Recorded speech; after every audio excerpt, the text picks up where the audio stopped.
Hello friends, very good morning to you all. Once again आप सभी का स्वागत है हमारे चैनल चंद्रा सैनिक क्लासेस में। और आप हैं चंद्रा सर के साथ। और आज के इस वीडियो में हम लोग अध्ययन करेंगे, बात करेंगे नेमिंग वर्ड केस अर्थात कारक के बारे में। तो पार्ट्स ऑफ स्पीच के पहले पार्ट अर्थात नाउन के अंतर्गत वो सभी नेमिंग वर्ड या नाउन वर्ड जिनको हम केस कहते हैं अर्थात कारक कहते हैं, उनका आज अध्ययन करेंगे। तो सबसे पहली बात ये है कि कारक होते क्या हैं, इसके बारे में बात करते हैं। तो केस की सबसे पहले डेफिनेशन देख लेते हैं। Case is a word which indicates the relationship of a noun or pronoun to the other words of the sentence। अर्थात केस वो शब्द होते हैं जो किसी सेंटेंस में नाउन या प्रोनाउन का वाक्य के शेष शब्दों के साथ संबंध स्थापित करते हैं या संबंध दर्शाते हैं। इधर क्लियर? तो आप समझेंगे केस कारक, और ये शब्द बहुत इम्पोर्टेंट हैं, इनको समझना बहुत सिंपल है और बहुत ही आवश्यक है। तो केस के अंतर्गत पहला पार्ट आपका है सब्जेक्टिव अर्थात नॉमिनेटिव केस। इसको हम सब्जेक्टिव भी कहते हैं और नॉमिनेटिव भी कहते हैं। इसका आप ध्यान रखें, कहीं ऐसा ना हो कि आप मिसगाइड हो जाएं या आप भ्रमित हो जाएं कि ये सब्जेक्टिव अलग होता है, नॉमिनेटिव अलग होता है। नहीं, बिल्कुल सेम है। इसके दो नाम होते हैं, सब्जेक्टिव या नॉमिनेटिव केस। हिंदी में कहते हैं कर्ता कारक। सेकंड आपका है ऑब्जेक्टिव, इसको हम एक्विसेटिव केस भी कहते हैं। तो ऑब्जेक्टिव और एक्विसेटिव केस इसको कहते हैं कर्म कारक। थर्ड है पजेसिव और जेनेटिव केस। इसके भी दो नाम हैं, पजेसिव और जेनेटिव केस। तो एक ही होते हैं कि दो नाम हैं। अगर आप ये मिला हो तो या ये मिला हो तो एक ही बात है, आप भ्रमित नहीं होंगे। इसको कहते हैं संबंध कारक। और आपका फोर्थ है वोकेटिव केस। इसको हम केस ऑफ एड्रेस केस कहते हैं। तो वोकेटिव केस कहें या केस ऑफ एड्रेस कहेंगे, एक ही बात है। हिंदी में कहते हैं इसको संबोधन कारक। तो ये चार आपके केसेस हैं, इनको हम बारी बारी से गहराई से अध्ययन करेंगे और समझेंगे कि इनमें अंतर क्या है। ओके, तो फर्स्ट केस आपका है सब्जेक्टिव केस और नॉमिनेटिव केस। इसको हम हिंदी में कर्ता कारक कहते हैं, कर्ता कारक। सबसे पहले इसकी डेफिनेशन देखेंगे। A noun or pronoun acts as the subject of verb in sentence। मतलब किसी सेंटेंस में जब कोई नाउन या प्रोनाउन सब्जेक्ट के रूप में कार्य करता है तो उसे हम नॉमिनेटिव केस और सब्जेक्टिव केस कहते हैं।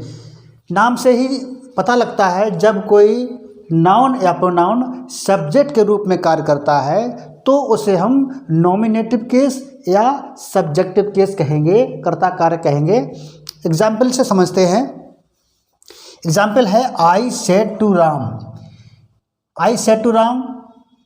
दूसरा सेंटेंस है राम सेड टू मी। देखिए, इसी एक सेंटेंस को हमने दो तरह से पेश किया है। तो यहाँ पर क्या है, आई सेड टू राम, मैंने राम से कहा।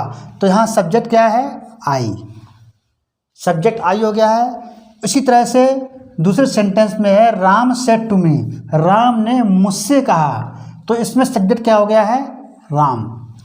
तो ये सेंटेंस जो है इसको दो तरह से बताया है हमने। तो दोनों में यहाँ आई नॉमिनेटिव केस है और यहाँ राम नॉमिनेटिव केस है, क्योंकि ये आई और राम ये दोनों वर्ड जो हैं इस सेंटेंस में सब्जेक्ट का कार्य कर रहे हैं, एज ए सब्जेक्ट काम कर रहे हैं, इसलिए इसको हम सब्जेक्टिव या नॉमिनेटिव केस कहेंगे। इधर क्लियर? दूसरा आपका है ऑब्जेक्टिव और एक्विसेटिव केस। इसको कहते हैं कर्म कारक। सबसे पहले डेफिनेशन देखेंगे। अ नाउन और pronoun acts as the object of the verb in the sentence. तो आपकी डेफिनेशन से ही स्पष्ट हो जाता है कि वो नाउन या प्रोनाउन जो वाक्य में कर्म के रूप में प्रयोग किए जाते हैं या कर्म का एक्ट करते हैं, कर्म के रूप में कार्य करते हैं, उनको हम ऑब्जेक्टिव या एक्विसेटिव केस कहते हैं, कर्म कारक केस कहते हैं। अब एग्जाम्पल से इसको भी समझते हैं। एग्जाम्पल हम यही वाला सेंटेंस फिर ले लेते हैं। I said to Ram, I said to Ram और राम सेड टू मी। अब देखिए इसमें पहला आई था, वो हमारा सब्जेक्टिव केस हो गया था, लेकिन इसमें क्या है, ऑब्जेक्टिव केस की बात कर रहे हैं। तो आई सेड टू राम, इसमें राम जो है ये हमारा बन गया है ऑब्जेक्टिव केस, क्योंकि ये राम जो है ऑब्जेक्ट का काम कर रहा है। तो उसी सेंटेंस को दूसरी तरह से देखते हैं तो हो जाएगा राम सेड टू मी। अब इसमें ऑब्जेक्ट हो गया है मी, क्योंकि हम ऑलरेडी अध्ययन कर चुके हैं कि आई और राम ये दोनों शुरुआत में सब्जेक्ट के रूप में कार्य करते हैं, तो सब्जेक्टिव केस हो गए हैं। अब चूंकि वो लास्ट में आ रहे हैं और एज ए ऑब्जेक्ट काम कर रहे हैं, इसलिए इनको हम दोनों को ऑब्जेक्टिव केस कहेंगे या एक्विसेटिव केस कहेंगे। तो सेंटेंस में जब कोई नाउन या प्रोनाउन कर्म के रूप में कार्य करता है तो उसको हम ऑब्जेक्टिव केस कहते हैं। अब बात करते हैं, ऑब्जेक्ट दो प्रकार के होते हैं। हम आपको बता दें, ऑब्जेक्ट जो होते हैं दो प्रकार के होते हैं। एक होता है इनडायरेक्ट ऑब्जेक्ट, एक होता है डायरेक्ट।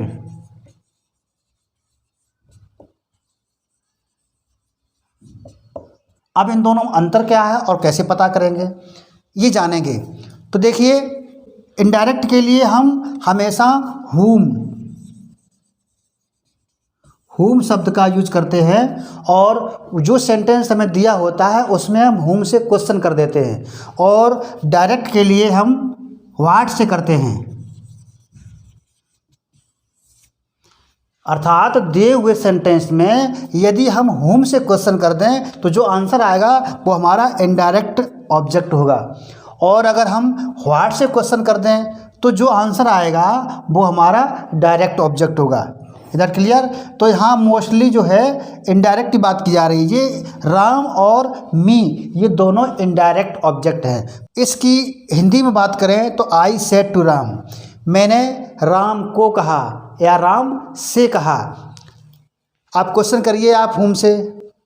हुम मीन्स होता है किसे या किसको, हुम मीन्स किसे या किससे।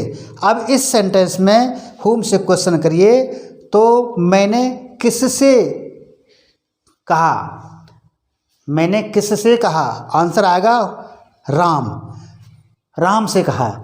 अब क्या कहा वो बात की बात है, लेकिन मैंने राम से कहा तो आंसर हमारा राम। इसका मतलब हुआ कि राम हमारा इनडायरेक्ट ऑब्जेक्ट है। दूसरा है आपका व्हाट मीन्स क्या, Ram said to me, Ram ने मुझसे कहा। अब हम करते हैं क्या कहा, तो राम ने मुझसे क्या कहा, तो इसका आंसर इसमें नहीं है। अब नहीं है इसका मतलब हुआ ये कि इस सेंटेंस में डायरेक्ट ऑब्जेक्ट नहीं है।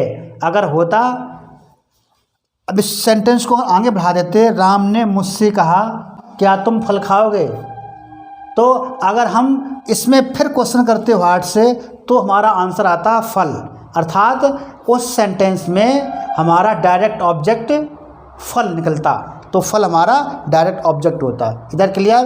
ध्यान रखेंगे, दो तरह के ऑब्जेक्ट होते हैं, उनको कैसे पता करेंगे ये मैंने बता दिया आपको। ध्यान दीजिए, पहला सेंटेंस आपका है I said to Ram, I said to Ram. यहाँ आई सब्जेक्ट हो गया है, आई सब्जेक्ट है और राम हमारा इनडायरेक्ट ऑब्जेक्ट है, अर्थात ऑब्जेक्टिव केस है। इस सेंटेंस में राम सेड टू मी, इसमें राम सब्जेक्टिव केस है और मी ऑब्जेक्टिव केस। अब इस बात से एक चीज़ और सिद्ध होती है। अब देखिए, देखने वाली बात ये है, यहाँ आई है, आई को जब ऑब्जेक्टिव केस में लाते हैं तो मी हो जाता है। आई को जब ऑब्जेक्टिव केस में यूज करते हैं तो वो मी हो जाता है, जबकि राम ऑब्जेक्टिव केस में भी राम रहता है और सब्जेक्टिव केस में भी राम रहता है। इससे ये सिद्ध होता है कि यदि किसी सेंटेंस में कोई प्रॉपर नाउन या प्रॉपर नाउन, चाहे वो as a subjective case use हो या ऑब्जेक्टिव केस यूज हो, उसमें कोई परिवर्तन नहीं होता है। दूसरा, यदि किसी प्रोनाउन का यूज हो रहा है एज ए सब्जेक्टिव केस, तो ऑब्जेक्टिव केस में यूज होने पर उसका फॉर्म चेंज हो जाता है, अर्थात बदलाव आ जाता है। देखो आई का मी हो गया है ना। इसी तरह से आप इस बात को ध्यान रखेंगे कि नाउन या प्रॉपर नाउन जब बात करेंगे तो वो चाहे सब्जेक्टिव केस यूज हो चाहे ऑब्जेक्टिव केस यूज हो, उसमें कोई परिवर्तन नहीं होता है। जबकि अगर प्रोनाउन कोई यूज हो रहा है सब्जेक्टिव केस के तहत, तो ऑब्जेक्टिव केस में होने पर उसका रूप बदल जाता है। इस पर हम अभी विशेष चर्चा करेंगे। थर्ड केस है पजेसिव केस और जेनेटिव केस।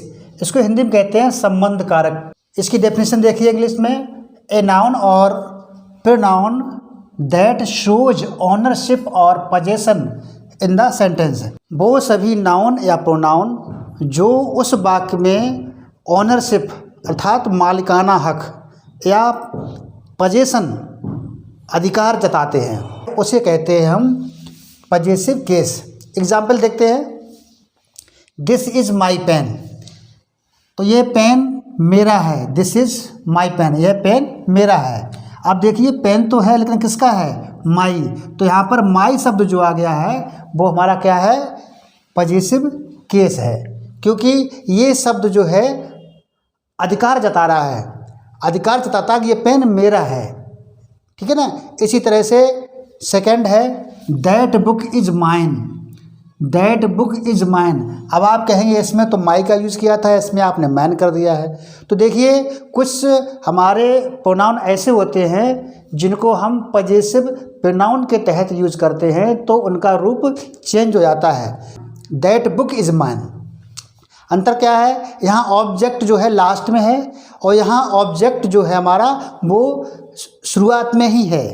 जब हमारा ऑब्जेक्ट शुरुआत में एज ए सब्जेक्ट वर्क करता है तो वहाँ पर हमारा पजेसिव नाउन हो जाता है माई का माइन। और किस किस का क्या बदलेगा अभी हम क्लियर कर देंगे, फिलहाल समझिएगा। दूसरा सेंटेंस आपका है दिस इज़ योर बनाना, यह तुम्हारा केला है, यह तुम्हारा बनाना है। अब इसको हम कहें दिस बनाना इज योर्स, इसका मतलब हुआ यह बनाना सिर्फ तुम्हारा है। अब यहाँ कहें दिस बनाना इज योर्स, अब देखिए यहाँ हमने कहा योर और यहाँ कहा योर्स, तो इसका मतलब ये हुआ है कि इस बनाना को हमने यहाँ पर शुरुआत में यूज़ किया है, उसके बाद हमने इसका यूज़ करके और उसको हमने यहाँ पर पजेसिव केस के रूप में यूज़ किया, तो पजेसिव प्रोनाउन कहेंगे इसको, इसलिए यहाँ योर का योर्स हो गया है। इस बात को अभी हम क्लियर करेंगे। फिलहाल he is Rama's brother, he is Rama's brother, यह राम का भाई है। तो राम का इससे एपॉस्ट्रॉफी एस लगा दिया है और ब्रदर कह दिया, इसका मतलब हुआ कि यह राम का भाई है, इस भाई पर राम का अधिकार है। अगर हम एपॉस्ट्रॉफी एस का यूज नहीं करते हैं तो हमें ऑफ का यूज करना पड़ेगा। कैसे? He is brother of Ram. अगर एपॉस्ट्रॉफी एस का यूज नहीं करेंगे तो हमें ऑफ का यूज करना पड़ेगा। इस तरह से यहाँ है ही इज रामाज ब्रदर, वह राम का भाई है। लेकिन अगर दूसरे रूप में कहें he is brother of Ram, तो एपॉस्ट्रॉफी एस हटाएंगे तो यहाँ पर ऑफ का यूज करेंगे। ठीक है ना। तो इस तरह से पजेसिव केस में हम किसी नाउन या प्रोनाउन का दूसरे नाउन या प्रोनाउन पर अधिकार या मालिकाना हक जताना स्पष्ट करते हैं तो वो हमारे पजेसिव केस होते हैं। इस टेबल को थोड़ा समझते हैं। पहला है नॉमिनेटिव केस और सब्जेक्टिव केस, सेकंड है ऑब्जेक्टिव केस और एक्यूसेटिव केस, थर्ड है पजेसिव केस और जेनेटिव केस, इनको एडजेक्टिव रूप में यूज करते हैं, और लास्ट में है पजेशन प्रोनाउन। ये बात क्लियर करना है। पहले फर्स्ट पर्सन में क्या होता है? आई और बी होता है, दो वर्ड होते हैं आई और बी, ये दोनों हैं फर्स्ट पर्सन प्रोनाउन।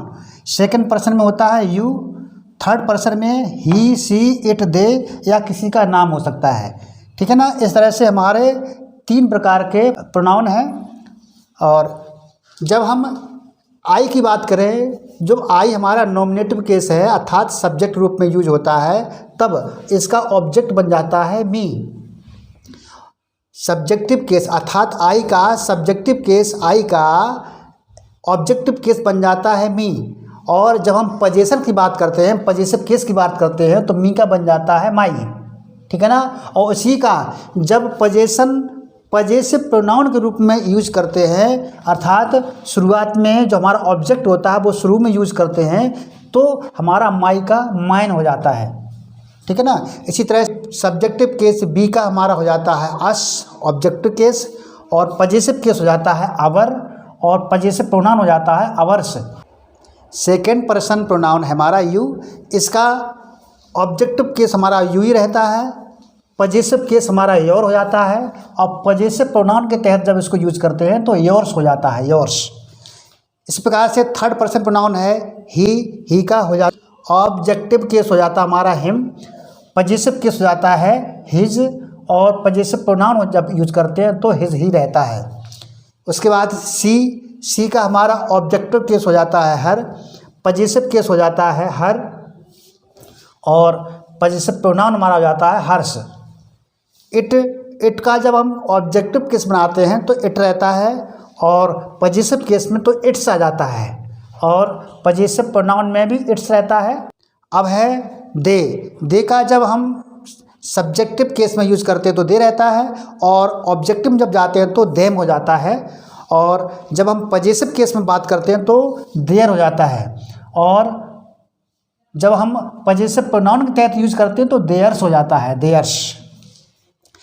यहाँ किसी का नाम है, जैसे मैंने राम लिया है, तो कोई नाम लेते हैं तो ऑब्जेक्टिव केस में वो सेम रहता है, जैसा सब्जेक्टिव केस रहेगा वैसा ही हमारा ऑब्जेक्टिव केस रहेगा। लेकिन जब पजेसिव केस में जाएंगे तो एपॉस्ट्रॉफी एस लगाएंगे, एपॉस्ट्रॉफी एस लगा करके हम उसका पजेसिव केस बनाएंगे, और जब पजेसिव प्रोनाउन की बात आएगी तो वहाँ भी हम एपॉस्ट्रॉफी एस लगा करके उसका पजेसिव प्रोनाउन बनाएंगे। तो इस तरह से इनको आप सही से अध्ययन कर लें।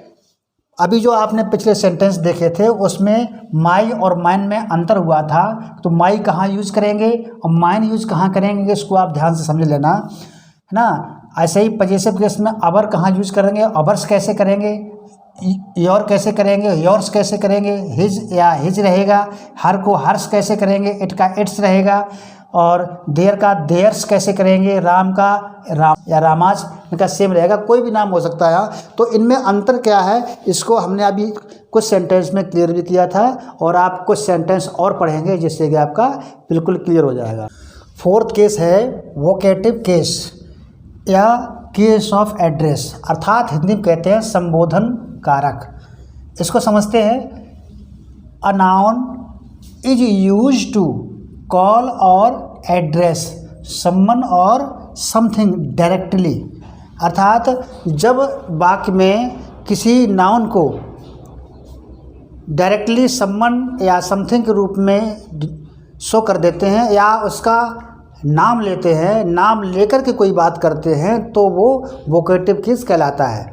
हम आपसे आपका नाम लेकर के, बुला करके या शो करके कोई बात कहें तो आप वोकेटिव केस में आएंगे। अर्थात जैसे मैंने कहा राम कम हेयर, अब यहाँ देखिए राम को कॉल किया गया है, राम का नाम लिया गया है, एड्रेस किया गया है, संबोधित किया गया है, इसलिए राम को हम वोकेटिव केस कहेंगे। राम कम हेयर, राम यहाँ आओ, तो यहाँ पर राम का नाम लिया गया है, तो इसका मतलब हुआ है कि राम को संबोधित किया गया, तो हमारा वोकेटिव केस क्या हो जाएगा, राम हो जाएगा। इसी तरह से गो देयर, वहाँ जाओ मुकेश, गो देयर मुकेश, मुकेश वहाँ जाओ। इस सेंटेंस में मुकेश को संबोधित किया गया है, इसका मतलब हुआ कि मुकेश वोकेटिव केस हो गया है। अगला है हमारा रेखा सिंग्स आ स्वीट सॉन्ग, रेखा एक मधुर गीत गाओ, रेखा एक अच्छा गीत गाओ, तो यहाँ किससे कहा गया है, रेखा से कहा गया है, तो रेखा हमारा क्या हो गया है, वोकेटिव केस हो गया है।